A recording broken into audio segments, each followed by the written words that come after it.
Yes, mbalamusizaako nate mwebale kwekumira ku mayingo gano aga UG Update TV.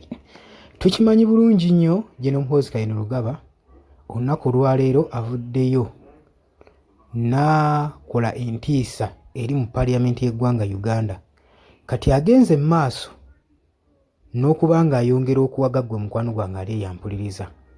Kutegeeza nti oli ku UG Update TV kosinzira okuba ng'otuwuliriza, webale kwekuumira ku mayingo gano gwagala otweyungako.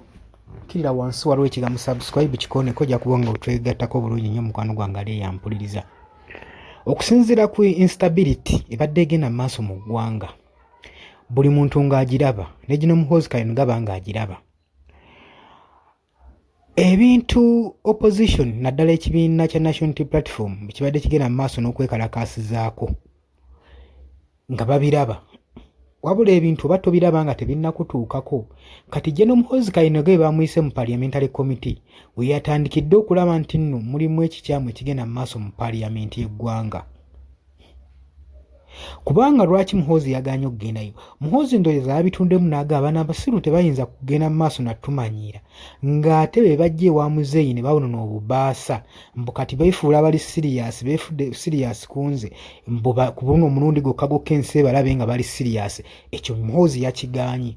Ensonga lwaki yabayise eddiikuula? Singa abaka ba Paaliyamenti mubadde mutuuza embuto zammwe n'emimwa gyammwe, mwandibadde temweweebulayo mutu. Kitegeeza ne Muhoozi yandibadde abassaamu ekitiibwa nga mwandimuyise yandibadde atya.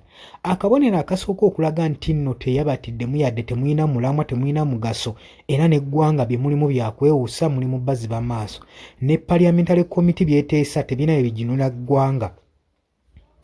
Kwe kugamba nti nno tajja labikako mu maaso gammwe, ate n'abagamba muna muli baddiikuula, ate n'abagamba nti n'egundi ne reforms mujja ziisa era mwamaze ne muziisa.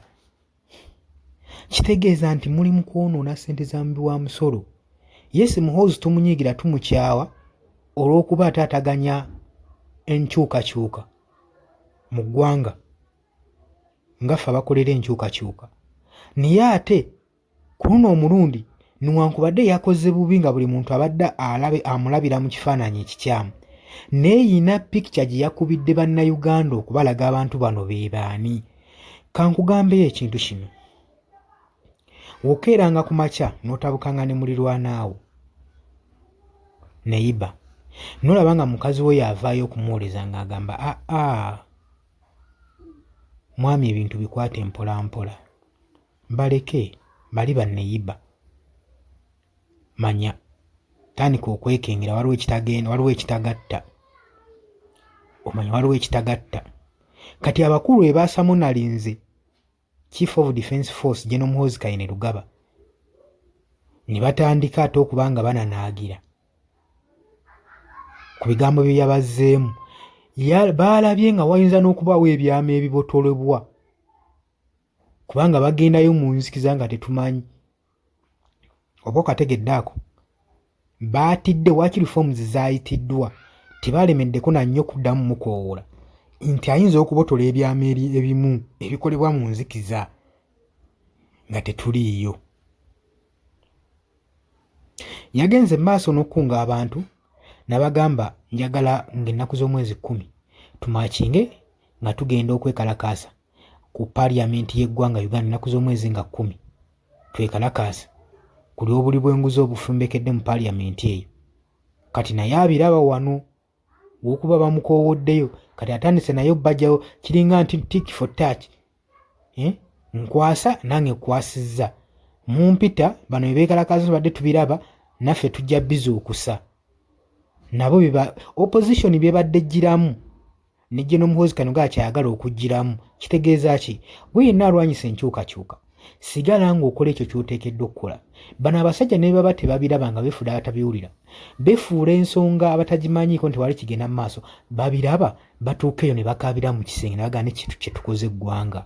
Kati bwe genda mu maaso tekikujja ku mulamwa, ogende mu maaso n'okuba ng'otambuza ekigambo ky'enkyukakyuka, ogende mu maaso okuba ng'olwanirira n'enkyukakyuka yo, ogende mu maaso mu struggle yo. Nabagamba that water cannot stop a plant from growing. Ekyo olina okimanya. Kati naye ndowooza olaba we yabadde ajja ng'anoonya kyayinza obbakubisa obulungi, yavuddeyo na corruption buli bwanguzi.